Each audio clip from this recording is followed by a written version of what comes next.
తిమోతికి రాసిన మొదటి పత్రిక 4వ అధ్యాయం 1-2 వచనాలు. అయితే కడువరి దినములలో కొందరు అబద్ధికుల వేషధారణ వలన మోసపరచు ఆత్మల యందును దయ్యముల బోధ యందును లక్ష్యముంచి విశ్వాస భ్రష్టులగుదురని ఆత్మ తేటగా చెప్పుచున్నాడు. అలాగనే యోహాను రాసినటువంటి మొదటి పత్రికలో కూడా మనకు ఒక వాక్యం కనపడుతుంది. చూడండి ఒకసారి. యోహాను రాసిన మొదటి పత్రిక 4వ అధ్యాయం 1వ వచనం. ప్రియులారా, అనేకులైన అబద్ధ ప్రవక్తలు లోకములోనికి బయలు వెళ్ళి ఉన్నారు గనుక ప్రతి ఆత్మను నమ్మక ఆయా ఆత్మలు దేవుని సంబంధమైనవో కావో పరీక్షించుడి. యోహాను కూడా సంఘాన్ని ఉద్దేశించి ఏం మాట్లాడుతున్నాడు అనంటే, ప్రియులారా, అనేకమైన అబద్ధ ప్రవక్తలు లోకములోనికి బయలు వెళ్ళి ఉన్నారు కనుక ప్రతి ఆత్మను నమ్మక ఆయా ఆత్మలు దేవుని సంబంధమైనవో కావో పరీక్షించండి. మొదట క్రైస్తవులైనప్పటికీ, క్రీస్తును అనుసరిస్తూ ఉన్నటువంటి వ్యక్తులైనప్పటికీ, దేవునాత్మను ధరించిన వారము అని చెప్పుకుంటున్నప్పటికీ కూడా అలాంటి వారిలో దేవుని ఆత్మ కాకుండా మోసపరిచేటువంటి ఆత్మలు కొన్ని ఉంటాయంట. అందుకే ఆత్మ వివేచన కలిగినటువంటి వరాన్ని క్రైస్తవులంగా సంఘంగా మనం కలిగి ఉండాలి.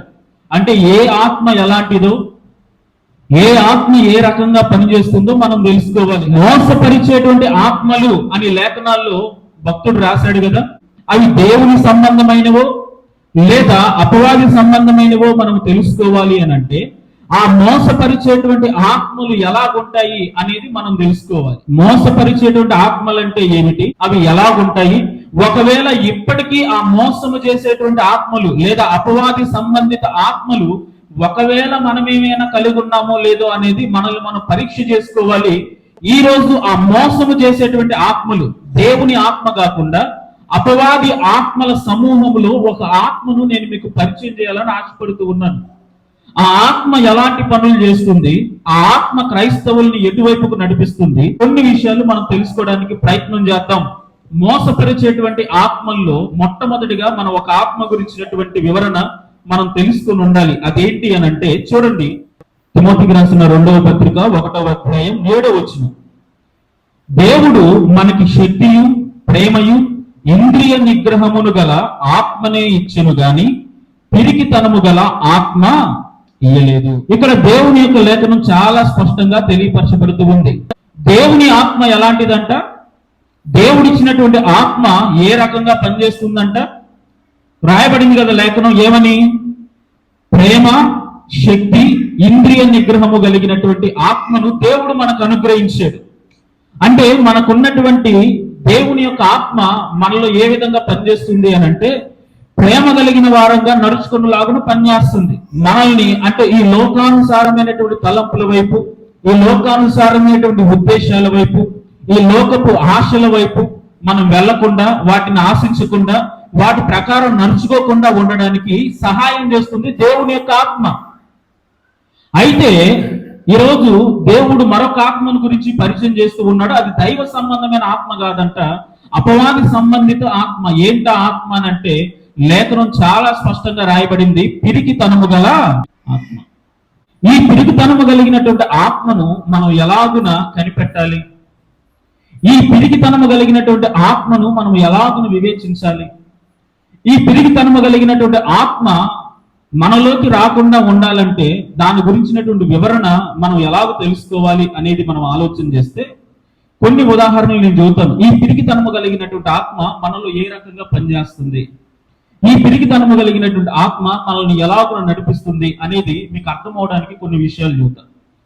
మనము ఈ లోకంలో ఉన్నప్పుడు మన జీవితాలు ఎలాగున్నాయో లేదో తెలియదు, కానీ క్రీస్తుని ఎరిగిన తరువాత, క్రీస్తు రక్తంలో కడగబడి, క్రీస్తే మా ప్రతి ఒక్క అవసరతను తీర్చగలిగినటువంటి సమర్థుడు అని భావించి క్రీస్తు మీద ఆధారపడి మన ఆధ్యాత్మిక జీవితాలను కొనసాగిస్తూ ఉండగా సమస్తమును కూడా సాధ్యపరచగలిగినటువంటి దేవుడు మనతో ఉంటే మరి ఏ విషయాలకైనా మనం భయపడతామో చెప్పండి. ఆరోగ్యం బాగోలేదు, మనకి వైద్యులను మనం సంప్రదించాం. వైద్యులు మనకు ఒక విషయం చెప్పారు, అయ్యా నీకు రాకూడని రోగం ఒకటి వచ్చింది, మహా అయితే నువ్వు 2 నెలలు లేదా 3 నెలలు బ్రతుకుతావు, తర్వాత ఇంకా కష్టమే, నీకున్నటువంటి రోగం నిన్ను మరణం వైపుకు నడిపిస్తుంది అని అంటే, ఈ లోకంలో ఉన్నటువంటి వ్యక్తులు ఏం చేస్తారు అని అంటే, భయానికి లోనయ్యి ఇంకేదైనా కానీ ప్రయత్నాలు చేస్తూ, ఇక్కడ కాకుండా ఇంకా ఉన్నతమైనటువంటి వైద్యం ఇంకెక్కడైనా దొరుకుతుందా అనేటువంటి ఆలోచన చేసి ఆయా హాస్పిటల్స్ చుట్టూ, ఆయా వైద్యుల చుట్టూ తిరుగుతూ ఉంటారు. తిరిగి తిరిగి అలసిపోయిన తరువాత ఇంకా వీళ్ళు చేసేటువంటి పని ఏంటి అని అంటే, ఇంకా లాభం లేదు అని చెప్పేసి ప్రాణ భయంతో మరణం కొరకు ఎదురు చూస్తూ ఉండడం తప్ప మరి ఇంకేమీ చేయలేదు. మరి క్రైస్తవులకి దేవుడు అలాంటి పరిస్థితిని ఇవ్వాలని ఆలోచన చేస్తూ ఉన్నాడనంటే కాదు. మన దేవుడు ఎలాంటి వాడు అని గనక ఆలోచన చేస్తే, మన దేవుడు చనిపోయినటువంటి లాజరును 4 దినముల తర్వాత లేపిన దేవుడు. హల్లెలూయా. మరణించిన వారిని సైతం కూడా బ్రతికించినటువంటి దేవుడు. ఎలాంటి అనారోగ్య సమస్య నుంచినైనా కానీ విడుదలించినటువంటి దేవుడు.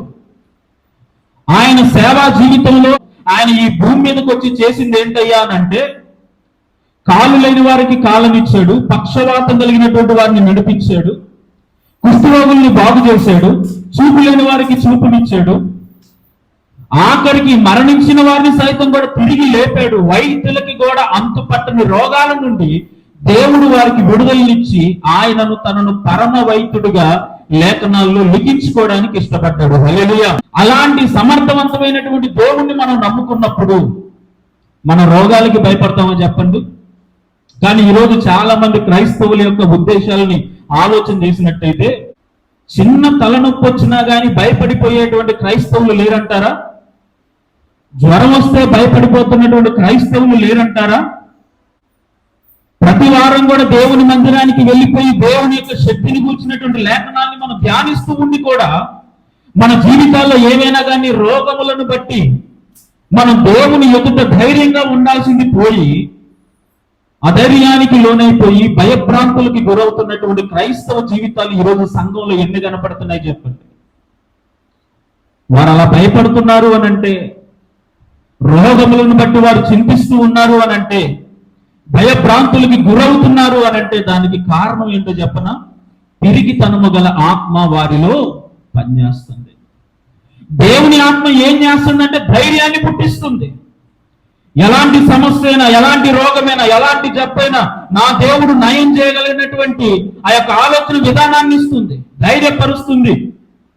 ఆ యొక్క కార్యములను మన జీవితాల్లో ధృవీకరిస్తుంది కూడా. దేవుని ఆత్మ ప్రతి సహాయమును మనకు అనుగ్రహించి ప్రతి రోగము నుంచి కూడా మనకి విడుదలనిస్తూ ఉంటుంది.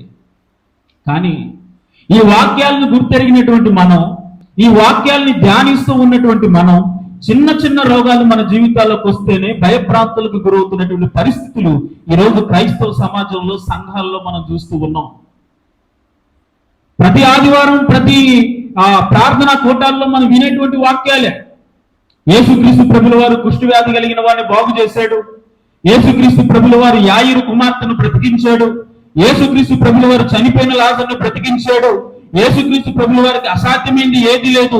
యేసుక్రీస్తు ప్రభుల వారు పరమ వైద్యుడు, ఎలాంటి రోగాన్నైనా నయం చేయగలిగినటువంటి సమర్థుడు అనేటువంటి వాక్యములు మనం వింటూ కూడా మన జీవితాల్లోకి చిన్న చిన్న రోగాలు ప్రవేశిస్తూ ఉన్నప్పుడు మనం భయపడుతున్నాము అనంటే దానికి కారణం ఏంటి అనంటే పిరికితనము కలిగిన ఆత్మ మనలో పనిచేస్తూ ఉందని అర్థం. అయితే దేవుని యొక్క లేఖనం మనకి సెలవిస్తూ ఉంది, దేవుడు మనకి పిరికితనము కలిగిన ఆత్మనివ్వలేదు. మరి అలాంటి ఆత్మనిచ్చాడు? ప్రేమ కలిగిన ఆత్మని, మన ఇంద్రియములను నిగ్రహించుకోగలిగినటువంటి ఆత్మని దేవుడు మనకి ఇచ్చాడు. ఆయన ఆత్మ శక్తివంతమైనదని దేవుని యొక్క లేఖనం చాలా స్పష్టంగా తెలియజేస్తూ ఉంటే, ఈరోజు చాలా మంది క్రైస్తవులు రోగములకు భయపడుతూ ఉన్నటువంటి విధానాన్ని మనం గమనిస్తూ ఉన్నాం. దానికి కారణం పిరికితనము కలిగిన ఆత్మ ఈరోజు సంఘంలోనికి చొరబడింది. సంఘంలోకి చొరబడింది ఆత్మ. ఆ ఆత్మ దేవుడు అనుగ్రహించింది కాదు, ఆత్మ దేవుని యొక్క నుంచి వచ్చింది కాదు, ఆ ఆత్మ దేవుని యొక్క ప్రత్యక్షతను కనబరిచేది కాదు, కానీ అపవాది సంబంధిత ఆత్మగా ఈరోజు చాలా మంది క్రైస్తవుల జీవితాల్లో ఏలుబడి చేస్తూ ఉంది. పిరికితనము కలిగిన ఆత్మ. ఇక్కడ కూర్చున్న వారిలో ఎంతమంది రోగాలకి భయపడుతున్నారో లేదో నాకైతే తెలియదు, కానీ దయచేసి ఒకవేళ భయపడుతూ ఉన్న వారైనట్టయితే అది దేవుని ఆత్మ కాదు, పిరికితనము కలిగిన ఆత్మ అనే విషయాన్ని మీరు గ్రహించండి. ఈ ఆత్మ రోగములకు భయపడేలా చేస్తుందంట. ఇంకా ఈ పిరికితనము కలిగిన ఆత్మ ఏం చేస్తుంది అని కనుక మనం ఆలోచన చేస్తే, ఆచార సంబంధమైనటువంటి వ్యవహారాలకి భయపడేలా చేస్తుంది. మనుషులు కల్పించిన పద్ధతులను దైవోపదేశములుగా భావించి వాటి మీద మన దృష్టిని కేంద్రీకరించేలా చేస్తుంది. అంటే సింపుల్ గా మీకు అర్థమయ్యేలాగా ఒక విషయం చెబుతా. ప్రయాణమే వెళ్తూ ఉన్నారు, మీరు ఇంట్లో నుంచి బయటకు వచ్చారు, నీటిగా స్నానం చేసేసి ఒక ప్రాంతానికి వెళ్ళాలని ప్రయాణంతో ముందుకు వచ్చారు. మీరు ఇంట్లో నుంచి అడుగు బయటకు పెట్టగానే వాడు గట్టిగా తుమ్మాడు ఒకడు. ఏం చేస్తారు మీరు? ఒరేరే శుభవానని చెప్పేసి నువ్వు ఊరికి బయలుదేరుతూ ఉంటే వాడెవడో దుమ్మాడని చెప్పేసి 5 నిమిషాలు కూర్చొని పోదాంరా మనం. బయట అన్యులు ఆ విధంగా చేయడంలో అర్థం ఉంది. ఎందుకంటే వాళ్ళు మనుషులు కల్పించినటువంటి పద్ధతులను దైవోపదేశములుగా భావించి వారి జీవితాలు వాటిని కొనసాగిస్తున్నారు కాబట్టి పెద్ద సమస్య లేదు. మనం నమ్ముకున్న దేవుడు ఎలాంటోడు? శక్తివంతుడు. మనం నమ్ముకున్న దేవుడు ఉన్నతమైన వాడు. మనం నమ్ముకున్న దేవుడు మన ప్రతి ప్రయాణాల్లో క్షేమాన్ని అనుగ్రహించేవాడు. మనం నమ్ముకున్న దేవుడు మనం వెళ్ళేటువంటి ప్రదేశానికి వెళ్ళేంత వరకు కూడా తన దూతలను కావలిగా ఉంచేటువంటి దేవుడు. మనకి తోడుగా ఉండి మన పాదములకు రాయి తగలకుండా మనల్ని ఎత్తి పట్టి నడిపించేటువంటి దేవుడు. ఆ దేవుణ్ణి ఆధారం చేసుకొని బ్రతుకుతూ ఉన్నటువంటి మనం ఏదైనా ప్రయాణాలకు సంబంధించి అడుగు బయటికి పెడుతూ ఉంటే ఎవరైనా తుమ్మారంటే కూర్చొని 5 నిమిషాలు అలసట తీర్చుకొని మంచినీళ్లు తాగి ప్రయాణం అయిపోవాలరా. లేకపోతే మనం వెళ్తున్నటువంటి ప్రయాణాల్లో ఇబ్బందులు ఎదుర్కొంటాం, సమస్యలు ఎదుర్కొంటాం, ఏ ప్రమాదాలు జరుగుతాయో మనకు తెలీదు అని క్రైస్తవులు విశ్వసిస్తూ ఉన్నారంట. దానికి గల కారణం వారిలో పనిచేస్తుంది దేవుని ఆత్మ కాదు కానీ పిరికితనము కలిగిన ఆత్మ. పిరికితనము కలిగిన ఆత్మ ఆచార సంబంధ వ్యవహారాలకు భయపడేలా చేస్తుంది. ఇంకొంతమందికి పిల్లి వచ్చిందంటే భయం. క్రైస్తవుడైనటువంటి దానియేలు ఎక్కడ పడిపోయాడంట? సింహాల బోనులో పడిపోయాడు. భయపడ్డాడా? వింటాం, ప్రతి ఆదివారం వాక్యం వింటాం. దానియేలు సింహపు బోనులో పడగా ఆ సింహములు దానియేలును ముట్టలేదు. చూసిన వారందరూ కూడా ఆశ్చర్యపోయారు. దానియేలు స్తుతించుకుంటూ పైకొచ్చాడు. ఎంత గొప్పగా మాట్లాడుకుంటూ దానియేలు గురించి.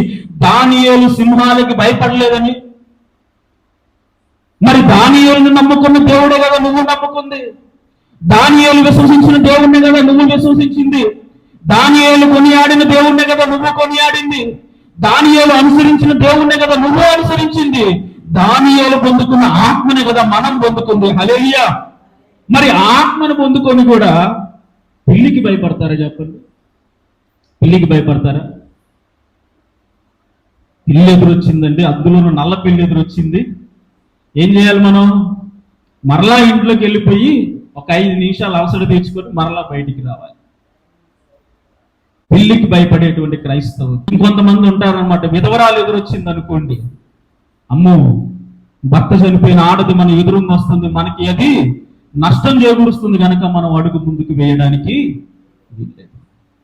లేఖనం ఏం సెలవిస్తుందయ్యా అనంటే బేదలైన వారిని విధవరాండ్రిని కరుణించమని దేవుని యొక్క లేఖనం సెలవిస్తుంది. వారిని ఆదరించమని లేఖనం సెలవిస్తుంది. వారిని మీ ఇంట చేర్చుకొని ఆతిథ్యం ఇవ్వమని దేవుని యొక్క లేఖనం సెలవిస్తూ ఉంటే వారిని మనం శుభకార్యాలకి పిలవం, వారిని మనం ప్రార్థనలకు పిలవం, వాళ్ళ ఇంటికి వెళ్ళడానికి ఆలోచన చేస్తాం, వాళ్ళతో ఆడుకోవడానికి మన పిల్లల్ని ఆటంకపరుస్తాం. ఎందుకు? మనలో ఉంది దేవుని యొక్క ఆత్మ కాదు కనుక, పిరికితనము కలిగిన ఆత్మతో మనం నడిపించబడుతున్నాము కనుక వెనకడుగు వేస్తూ ఉన్నటువంటి తత్వం ఈరోజు మన ఆధ్యాత్మిక జీవితాల్లో కనపడుతుంది. అంత మాత్రమేనంటారా? ఈ ఆచార సంబంధమైనటువంటి వ్యవహారాల్లో ఈ పిరికితనము కలిగిన ఆత్మ ఏం చేస్తుంది అనంటే ఆ అన్యమత ఆచారాల నుంచి మనం బయటికి వచ్చిన తర్వాత కూడా ఇల్లు కట్టుకోవాలంటే ఆచారాన్ని చూడాలి, పెళ్లి చేయాలంటే ఆచారాన్ని చూడాలి, ఇంకేదైనా కానీ శుభకార్యాలు చేయాలంటే ఆచారాన్ని చూడాలి. ఆచారం లేకుండా, సాంప్రదాయాలు లేకుండా, మనుషులు కల్పించిన పద్ధతులను మనం అనుసరించకుండా మన జీవితాల్లో ఏ కార్యములు కూడా ముందుకెళ్ళట్లేదు. దానికి గల కారణం దేవుని ఆత్మ మనలో పనిచేయడం లేదు కానీ పిరికితనము కలిగిన ఆత్మ మనలో. దేవుడు మనకి ఎలాంటి ఆత్మనిచ్చాడంట? శక్తియు, ప్రేమయు, ఇంద్రియ నిగ్రహము కలిగినటువంటి ఆత్మనిచ్చాడు కానీ పిరికితనము గల ఆత్మను. దేవుడు మనకిచ్చిన ఆత్మ శక్తి కలిగింది, దేవుడు మనకిచ్చిన ఆత్మ బలమైంది, దేవుడు మనకి ఇచ్చిన ఆత్మ ఎలాంటి పరిస్థితుల్లో నుండైనా కానీ మనల్ని బయటికి తీసుకొని వచ్చేది. కానీ ఆ ఆత్మతో నింపబడి ఆత్మానుసారంగా నడుచుకోవాల్సినటువంటి మనం పిరికితనము కలిగిన ఆత్మతో నింపబడ్డాం. ఆ ఆత్మను అనుసరించి నడుచుకుంటూ ఉన్నాం. ఆ ఆత్మ మనలో ఉంది కనుకనే రోగాలకి భయపడుతున్నాం, ఆచారాలకి భయపడుతున్నాం. ఇల్లు కట్టుకునేటప్పుడు ఒక ఆయన వస్తాడు, పండితుడు కాదు, వేదాంతి కాదు, హైందవ సాంప్రదాయాల్లో ఉన్నవాడు కాదు, క్రైస్తవుడే, దేవుని నమ్ముకున్నవాడే, దేవుని యొక్క వాక్యమును అనుసరించి బ్రతుకుతూ ఉన్నవాడే. అలాంటోడు ఇల్లు కట్టడానికి వచ్చి అంటాడు, ఈశాన్యంలో బరువు పెట్టకూడదండి. ఆడడం లేదంటారా ఈరోజు? నాకు తెలుసు, నా ఆత్మీయ సహోదరుడు ఒక సహోదరుడు ఇల్లు కట్టుకుంటా ఉంటుంటే, క్రైస్తవుడు అందులోనూ ఒక పెద్ద సంఘానికి నడిపించబడుతూ ఉన్నటువంటి వ్యక్తి, అందులోనూ ఆ సంఘానికి సంఘ పెద్దగా కొనియాడబడుతున్నటువంటి వ్యక్తి. ఆ రోజు ఇల్లు ఓపెనింగ్ రోజు ప్రార్థన చేయడానికి అని చెప్పేసి నేను ఇల్లు ప్రారంభించేటువంటి ముందు రాన్న ప్రార్థన చేద్దిగానంటే, సరే ప్రార్థన చేద్దాం, ప్రార్థన పూర్వకంగా వెళ్తున్నాడు అని చెప్పేసి ఉద్దేశంతో వెళ్తే అక్కడ వాళ్ళ మధ్య సంభాషణ జరుగుతూ ఉంది. అతనితో అంటూ ఉన్నాడు, ఈ ఇల్లు కట్టేటువంటి మేస్త్రి, అందులోని క్రైస్తవుడు, ఒక పెద్ద సంఘానికి సంఘ పెద్దగా పరిగణించబడుతూ ఉన్నటువంటి ఈ వ్యక్తి, తమ్ముడు నీకు తెలీదు, ఇక్కడ మనం ఆ బాత్రూమ్ కట్టకూడదు, ఈ మూలన బరువు ఉండకూడదు, గ్యాస్ ఇటువైపు ఉండాలి, అదేంటి పొయ్యి తూర్పు వైపు ఉండాలి, ఏదో చెబుతా ఉన్నాడు. నాకు అప్పుడు అర్థం కాలేదు, అతడు క్రైస్తవుడా, వేదాంత, సిద్ధాంత, లేకపోతే ఇంకేంటా అని. నాకు ఒక విషయం అయితే చాలా క్లారిటీగా అర్థమైపోయింది, తనలో ఉన్నది దేవుని యొక్క ఆత్మ కాదు కానీ పిరికితనము కలిగిన ఆత్మ. ఒకవేళ అటు అది ఉంటే, ఒకవేళ ఇటు ఇది ఉంటే ఏం జరిగిద్దో ఏంటో అనేటువంటి భయభ్రాంతులకు గురవుతున్నటువంటి క్రైస్తవ సమాజం ఈరోజు సంఘంలో కనపడటం లేదంటారా చెప్పండి? మీకు సింపుల్ గా ఇంకొక విషయం అర్థమయ్యేలా చూద్దాం. మనకి ఇక్కడ స్థలాలు ఇస్తున్నారన్న సంగతి తెలుసుగా, అందరూ గుడారాలు వేశారు, వాస్తు ప్రకారం వేశారా? కానీ ఇల్లు కట్టేటప్పుడు సపోజ్ రేపటి రోజున ఆ స్థలాలన్నీ కూడా మన పేరున రిజిస్టర్ అయిపోయి నిరభ్యంతరంగా మీరు ఇక్కడ బిల్డింగ్లు కట్టుకోవచ్చు అయ్యా అని చెప్పేసానంటే, కర్రలు తీసుకొని వచ్చి గుడారాలు వేసినప్పుడు లేని బాధ, ఇల్లు కట్టేటప్పుడు మాత్రం కిచెన్ ఇటు ఉండాలి, వాకిలు ఇటు ఉండాలి, సూర్యుడు డైరెక్ట్ గా ఇంట్లోకి రావాలి. ఆలోచన చేయరా? పిరికితనము కలిగిన ఆత్మ క్రైస్తవుల్లో బహుబలంగా పనిచేస్తుంది. క్రైస్తవుడు అయ్యుండి, క్రీస్తుని ఎరిగిన వాడు అయ్యుండి, క్రీస్తు యొక్క శక్తితో నింపబడి ఆ రీతిగా ఆధ్యాత్మిక జీవితంలో ముందుకు కొనసాగుతున్న వాడు అయ్యుండి, ఆచార సంబంధిత వ్యవహారాల విషయంలో నువ్వు భయపడుతున్నావు అని అంటే నీలో పిరికితనము కలిగిన ఆత్మ లేదంటారా చెప్పండి ఒకసారి. పిరికితనము కలిగిన ఆత్మ ఆచార సంబంధ వ్యవహారాలను అనుసరించేలా చేస్తుంది, రోగాలకి భయపడేలా చేస్తుంది. ఇంకొకటి ఏం చేస్తుందంట, పిరికితనము కలిగినటువంటి ఆత్మ ఇంకా దేనికి భయపడేలా చేస్తుంది, ఇంకా ఏం చేస్తుంది ఇది అని చెప్పేసి అంటే, ఈ పిరికితనము కలిగిన ఆత్మ భవిష్యత్తుకు భయపడేలా చేస్తుంది. ఇక్కడ ఉన్న వారిలో ప్రతి ఒక్కరిని అడుగుతున్నాను ఒక ప్రశ్న. ఇక్కడ కూర్చున్న వారిలో నేను 100 సంవత్సరాలు బ్రతుకుతాను అన్న నమ్మకం ఉన్న వాళ్ళు చేతులు ఎత్తండి ఒకసారి. 100 సంవత్సరాలు బ్రతుకుతాం అన్నటువంటి నమ్మకం మనకి లేదు. రేపు ఏమి సంభవిస్తుందో అది మనకు తెలియదు. రేపటి దినాన సజీవులుగా ఉంటామో లేదో కూడా మనకు తెలియదు. కానీ భవిష్యత్తును గురించినటువంటి ప్రణాళికలు, భవిష్యత్తును గురించినటువంటి చింతలు, భవిష్యత్తును గురించినటువంటి ఆలోచనలతో రేపు ఏమి సంభవిస్తుందో, రేపు ఏం జరుగుతుందో అనేటువంటి భయభ్రాంతులకు గురైపోయి తమ జీవితాలను ముందుకు నడిపిస్తున్నటువంటి క్రైస్తవులు ఈ రోజు సంఘాల్లో లేరంటారా చెప్పండి? దేవుని లేఖనం మనకి ఏం బోధించింది, దేవుని లేఖనం మనకి ఏం ప్రకటించింది అని చెప్పేసినంటే, రేపటిని గూర్చి మీరు చింతించకండి. ఆయన అంటాడు, మీ చింత యావత్తును కూడా నా మీద వేయండి, మీకేం కావాలో అది నాకు తెలుసు.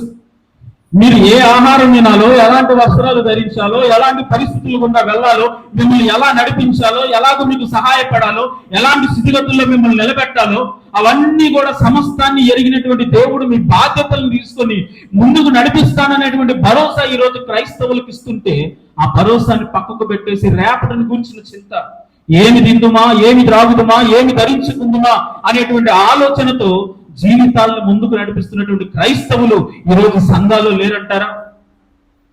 ఎందుకు ఇలాంటి ఆలోచన విధానాన్ని కలిగి ఉన్నారు? రేపటి గురించి ఎందుకు వీళ్ళు భయపడుతూ ఉన్నారు? రేపటి గురించి ఎందుకు వీళ్ళు చింతిస్తూ ఉన్నారు? భవిష్యత్తును గురించినటువంటి ప్రణాళికలు వేసుకొని భయభ్రాంతులకు గురైపోయి వారి జీవితాలను ఎందుకు ముందుకు నడిపిస్తున్నారు అని అంటే, వారిలో పనిచేస్తుంది దేవుని ఆత్మ కాదు కానీ పిరికితనము కలిగిన ఆత్మ పనిచేస్తుంది. ఈ పిరికితనము కలిగిన ఆత్మ ఏం చేస్తూ ఉంది అని అంటే, రేపు నీకు ఏమైతే తెలియదు కనుక ముందుగానే జాగ్రత్త పడు అని అంటుంది. నేను ఆల్రెడీ మీ అందరికీ చెప్పాను ఒకసారి. ఒక ఆయన భవిష్యత్తును గురించి ప్రణాళికలు వేసుకొని దాదాపుగా 12 సంవత్సరాలు రాత్రనక పగలనక కష్టపడి ధనాన్ని చేకూర్చుకొని ఉన్నతమైనటువంటి బిల్డింగ్ కట్టాడు కేరళలో. ఉన్నతమైనటువంటి బిల్డింగ్ కట్టి మొత్తం పూర్తయిపోయి రేపు ఓపెనింగ్ అనగా ఆ రోజు రాత్రి భయంకరమైన వరద వస్తే ఆ వరదలో తను కట్టుకున్న ఇల్లంతా కూడా కూలిపోయి వరద నెలకి కొట్టుకొని పోయిందంట. ఏమైపోయింది తన భవిష్యత్తును గురించిన ప్రణాళిక? ఏమైపోయింది 12 సంవత్సరాలు తను కష్టపడి సంపాదించుకున్న సంపాదన కంటి ముందు కనబడకుండా పోయింది. రేపటిని గూర్చి చింతిస్తూ జీవిస్తున్నటువంటి జీవితాలు ఈరోజు క్రైస్తవులు కనపడుతున్నాయి. రేపు ఏమవుతుందో, రేపు ఎలాంటి పరిస్థితులు ఉంటాయో, రేపు మనం ఏం తినాలో, రేపు ఏం తాగాలో, రేపు ఏం ధరించుకోవాలో, రేపు ఎలా బ్రతకాలో నిన్ను సృజించిన దేవుడికి తెలియదా నీకేం కావాలో? దేవుని యొక్క లేఖనం చాలా స్పష్టంగా తెలియజేస్తూ ఉంది. మీరు అడగక ముందే మీ అక్కర్లు ఎరిగినటువంటి దేవుడు మన దేవుడు అని. హల్లెలూయా. ఆయనకి తెలుసు మీకేం కావాలి. ఏదిస్తే మీరు సంతోషంగా ఉంటారో, ఏదిస్తే మీరు ఆనందంగా ఉంటారో, ఏదిస్తే ఎక్కువ కాలం మీతో నిలబడుతుందో సమస్తం ఎరిగినటువంటి దేవుడు ఆయన ఉన్నాడు. ఆయన చిత్తానుసారంగా నడుచుకుంటే బాధ లేదు. కానీ భవిష్యత్తును గురించి మన సొంత నిర్ణయాలతో, మన సొంత తలంపులతో తీసుకున్నటువంటి నిర్ణయాలను బట్టి కొన్నిసార్లు ఇబ్బందులు ఎదుర్కొంటున్నాం. ఒకవేళ అలాంటి ఆలోచనలైనా మనం ఎందుకు చేస్తున్నాము అని అంటే, మనలో పిరికితనము కలిగిన ఆత్మ పనిచేస్తుంది కాబట్టి. ఈ పిరికితనము కలిగిన ఆత్మ ఏం చేస్తుంది అని అంటే, భవిష్యత్తును గురించి భయపడేలా చేస్తుంది. భయభ్రాంతులకి గురైపోయి మన జీవితం అంతా కూడా రేపటిని గురించి చింతిస్తూ ముందుకెళ్ళడానికి, ఆధ్యాత్మిక జీవితంలో ఎదగకుండా ఉండడానికి, విశ్వాస భ్రష్టులం అవ్వడానికి కావాల్సిన పనులన్నీ కూడా ఈ పిరికితనము కలిగిన ఆత్మ మనలో నుండి జరిగిస్తూ ఉంది. ఈరోజు ఎంతమంది అయితే ఈ భవిష్యత్తును గురించినటువంటి భయాలను కలిగి ఉన్నారో వారందరితో దేవుడు మాట్లాడుతూ ఉన్నాడు. దేవుని ఆత్మతో నింపబడండి. పిరికితనము కలిగిన ఆత్మతో కాదు. ఈ పిరికితనము కలిగినటువంటి ఆత్మ దేవుని ఆత్మ కాదు, అపవాది సంబంధిత ఆత్మ. వాడికి ఉన్నటువంటి ఆత్మల్లో ఈ ఒక ఆత్మ చాలా ప్రాముఖ్యమైనదంట. భయభ్రాంతులకి గురి చేసి మనల్ని పిరికి వారిగా చేయడానికి ఆత్మ పనిచేస్తూ ఉంది. ఈ ఆత్మ రోగాలకి భయపడేలా చేస్తుంది, అలాగనే ఆచారాలకు భయపడేలా చేస్తుంది, భవిష్యత్తుకు భయపడేలా చేస్తుంది. ఇంకా వేటికి భయపడేలా చేస్తుంది ఈ పిరికితనము కలిగిన ఆత్మ చెప్పండి? చేతబడులకి, మాయాశక్తులకి, ఇంకా వేటికైనా కానీ భయపడేలా ఈ పిరికితనము కలిగిన ఆత్మ పనిచేస్తుంది. అలాగని చెప్పేసినని చేతబడులు లేవా అండి పాస్టర్ గారు అంటే, లేవని నేను చెప్పట్లేదు. ఇవేవి అంటారు కదా, చిల్లంగి ముల్లంగి ఇలాంటివి ఏవో ఉన్నాయి కదా, మరి అవి లేవంటారా పాస్టర్ గారు అంటే, ఎందుకు లేవంటే ఖచ్చితంగా ఉన్నాయి. అవి ఉన్నాయి, అవి కొంతమంది జీవితాల్లో పనిచేస్తున్నాయి. వాటిని బట్టి ఎంతో మంది బలహీనపరచబడుతున్నారు, వాటిని బట్టి ఎంతో మంది దుఃఖిస్తూ ఉన్నారు. వాటి ప్రభావం అనేక ప్రజల మీద చాలా స్పష్టంగా కనబడుతూ ఉంది. లేవని నేను చెప్పను, కానీ వాటికన్నా గొప్ప దేవుడు మనతో ఉన్నాడని చెబుతున్నా. హల్లెలూయా. అవి ఉన్నాయి, కానీ వాటికి మనం భయపడాల్సిన అవసరము లేదు. ఎంతో మంది భక్తులు ఈరోజు చేతబడి శక్తుల నుంచి విడిపించబడ్డారు దేవుని యొక్క కృపను బట్టి. దేవుని యొక్క శక్తిని ఆశ్రయించి, మందుల వల్ల నయం కావట్లేదు ఒక ఆయనకి ఈ రోగం, ఆయుర్వేదాలు ఉపయోగిస్తున్నా కానీ ప్రయోజనం లేకుండా పోతుంది, నాటు వైద్యాలు ఉపయోగిస్తున్నా కానీ ప్రయోజనం లేకుండా పోతుంది. ఏంటి నాకు ఈ సమస్య, ఏంటి నాకు ఇబ్బంది, ఏంటి నేను ఎదుర్కొన్నటువంటి ఈ ప్రతికూల పరిస్థితి అని వైద్యులను సంప్రదించినా మాకే అర్థం కావట్లేదు. ఎన్ని స్కానింగ్లు చేపిస్తున్నా, ఎన్ని రిపోర్ట్లు తీసుకొని వస్తున్నా అన్ని కూడా బాగానే ఉన్నాయి, కానీ మనిషి బాగోలేడే. జ్వరం వస్తుంది అంటున్నాడు, తలనొప్పి అంటున్నాడు, వాంతులు అవుతున్నాయి అంటున్నాడు, శరీరం అంతా కూడా బలహీనపరచబడతా ఉంది. రేపో మాపో చనిపోయేటువంటి పరిస్థితులకు అతను వెళ్తూ ఉన్నాడు. అర్థం కాని పరిస్థితులు కూడా తన జీవిత ప్రయాణం ముందుకు కొనసాగుతూ ఉంటే రైతులందరూ కూడా చేతులు ఎత్తివేసినటువంటి పక్షంలో కొంతమంది సేవకులను ఆశ్రయించినప్పుడు దేవుని యొక్క ఆత్మ నడిపింపును బట్టి, దేవునికి ఉన్నటువంటి ఆత్మశక్తిని బట్టి చేతబడి నుంచి విడిపించిన క్రైస్తవులు ఉన్నారు. హల్లెలూయా. వైద్యులు మా వల్ల కాదన్నారు, భూత వైద్యులు మా వల్ల కాదన్నారు. ఇది కఠినమైనటువంటి చేతబడండి, ఇది తీసివేయడం ఎవరి వల్ల కాదండి అని బోధించినప్పుడు, ప్రకటించినప్పుడు కూడా దేవుని యొక్క ఆత్మ వారిని విడిపించింది. దేవుని యొక్క శక్తి వారిని విడిపించింది. మరణానికి దగ్గర అవుతున్నటువంటి వారి జీవితాలను మరలా జీవం వైపుకు నడిపించింది దేవుని యొక్క ఆత్మ. అది పిరికితనము కలిగిన ఆత్మ కాదు, శక్తి కలిగిన ఆత్మ. హల్లెలూయా. ఎలాంటి చేతబడి శక్తుల నుండైనా, ఎలాంటి తాంత్రిక విద్యల నుండైనా, ఎలాంటి మాంత్రిక విద్యల నుండైనా దేవుని యొక్క శక్తి మనల్ని విడిపిస్తుందంట. నా ఆధ్యాత్మిక జీవితంలో జరిగినటువంటి ఒక చిన్న సంఘటన. నేను నా ప్రారంభ దశలో సేవా పరిచర్యను ముందు కొనసాగిస్తూ ఉండగా ఒక దూర ప్రాంతంలో పిడుగురాల నుండి దాదాపుగా 70 కిలోమీటర్లు, 70 లేదా 60 కిలోమీటర్ల దూరంలో ఉన్నటువంటి ఒక ప్రాంతానికి నేను సేవకి వెళ్ళేవాడిని. అప్పుడు నేను బాగా యవనొస్తుంది. యవన ప్రాయంలోనే దేవుడు నన్ను సేవకి ఎన్నుకున్నాడు. సో దేవుడు అప్పచెప్పినటువంటి ఆ యొక్క సేవా పరిచర్య ధర్మాన్ని నిర్వర్తించడానికి ప్రయాణం వెళుతూ ఉండేవాడిని అనమాట. అలా వెళ్ళిపోయి ఆ ప్రాంతంలో ఒక ఆటో ఎక్కాను. నేను ఒకసారి ప్రార్థన ముగించుకొని పిడుగురాళ్ళకి రావడానికి ఒక ప్రాంతంలో రెండచింతల్లో నేను ఆగాలి. అక్కడ ఆగడానికి ఆటో ఎక్కాను. ఆటో ఎక్కగానే ఆటోలో ఉన్నటువంటి ఒక ఆయన నాతో మాట్లాడుతూ ఉన్నాడు. నేను తెల్ల బట్టలు వేసుకున్నాను, వైట్ వేసుకున్నాను, బ్లాక్ ప్యాంట్ వేసుకున్నాను. నన్ను చూసి ఎక్కడి నుండి అని చెప్పేసి అన్నాడు. నేను చెప్పాను, పలానా ప్రాంతంలో మందిరం ఉందండి, అక్కడ పరిచర్య చేసి వస్తున్నాను, సేవ చేసి వస్తున్నాను అని మాట్లాడితే, నువ్వు పాస్టర్వా అని చెప్పేసి అన్నాడు. అవునండి నేను పాస్టర్నే అని చెప్పేసి అన్నాడు. కొద్దిసేపు ఆలోచించి తను నాతో మాట్లాడిన మాట ఏంటంటే, నువ్వు వెళ్తూ ఉన్నటువంటి ప్రదేశం చాలా భయంకరమైనటువంటి ప్రదేశం. అక్కడ చేతబడి శక్తులు ఎక్కువ, తాంత్రిక శక్తులు ఎక్కువ, దయ్యాలు భూతాలు తిరిగేటువంటి ఏరియా అది. నువ్వు చూస్తేనే యవనస్తులాగా ఉన్నావు, నువ్వు ఆ ప్రాంతానికి సేవకి వెళ్ళొద్దు, నీకు మంచిది కాదు అనేటువంటి మాట నాతో మాట్లాడాడు. అప్పుడు నేను ఆటో నడుపుతున్నటువంటి సహోదరుడికి నేను చెప్పిన మాట ఏంటంటే, నేను నమ్ముకున్న నా దేవుడు చేతబడి శక్తి కన్నా కానీ ఎక్కువ శక్తి కలిగినవాడు. నేను నమ్ముకున్న దేవుడు దయ్యాలను శాసించేవాడు. నేను నమ్ముకున్న దేవుడు దయ్యాలను వదిలించేవాడు. నేను నమ్ముకున్న దేవుడు అందరికన్నా కానీ ఉన్నతమైన వాడు, శక్తి కలిగిన వాడు, ధైర్యము కలిగినటువంటి ఆత్మని ఆయన నాకు ఇచ్చాడు. కానీ పిరికితనము కలిగిన ఆత్మను నాకు ఇవ్వలేదు అన్నట్లుగా సమాధానాన్ని చెబితే కోపంతో ఆయన అన్న మాట, అంతెందుకు నువ్వు వీటన్నిటికీ భయపడినట్టున్నావు, నేనే చేతబడి చేసేవాడిని, నీకు ఆ సంగతి తెలీదు, నువ్వు వచ్చే వారం కనుక ఈ ప్రాంతంలో కనబడ్డావంటే నీ మీద నేను చేతబడి చేస్తాను అనేటువంటి సమాధానాన్ని ఆయన నాకు చెప్పాడు. అప్పుడు నేనన్నాను, సరేనండి, ఎలాగో నా మీద చేతబడి చేయడానికి మీరు సిద్ధపడ్డారు కాబట్టి నా కోసం ఎక్కువగా ఖర్చు పెట్టుకోవడం దేనికి? మీకు కావాల్సిన నిమ్మకాయలు, మీకు కావాల్సిన కుంకుమ, మీకు కావాల్సినటువంటి పసుపు, చేతబడి చేయడానికి కావాలి కదా, గొడ్డ ముక్కలు, తల వెంట్రుకలు ఏవో కావాలి కదా, అవన్నీ కూడా నేను సమకూర్చి వచ్చే ఆదివారం మీకోసం ఎదురు చూస్తూ ఉంటాను, ఇద్దరం కలిసి చేసుకుందాం చేతబడి అన్నాను. దేవునికి స్తోత్రం, హల్లెలూయా. నాకున్నటువంటి ధైర్యానికి నవ్వుకొని, సేవ చేసేవాడివే నువ్వు అని చెప్పేసి నవ్వుకుంటూ వెళ్ళిపోయాడు ఆయన. మాటలో సైతం కూడా సరేనన్నా మీరు చెబుతున్నారు కాబట్టి ఆలోచన చేస్తానన్న మాట నేను మాట్లాడలే. ఎందుకంటే దేవుడు నాకు పిరికితనము కలిగిన ఆత్మనిచ్చాడు, శక్తి కలిగిన ఆత్మనిచ్చాడు. హల్లెలూయా. ధైర్యము కలిగినటువంటి ఆత్మనిచ్చాడు. ఎలాంటి చేతబడి శక్తుల నుండైనా సరే విడిపించగలిగినటువంటి సమర్థుడు నా దేవుడు. ఆయన మీద ఆధారపడింది ఈ జీవితం.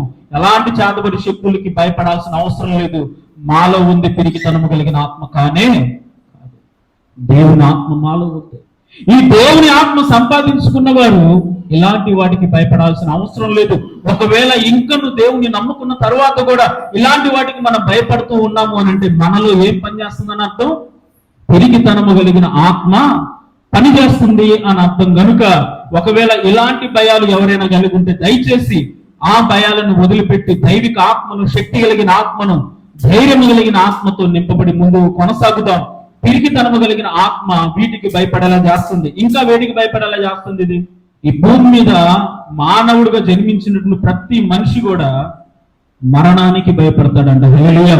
క్రీస్తుని ఎరిగిన వారు మాత్రం మరణం కొరకు ఎదురు చూస్తారంట. దేవునికి స్తోత్రం, హల్లెలూయా.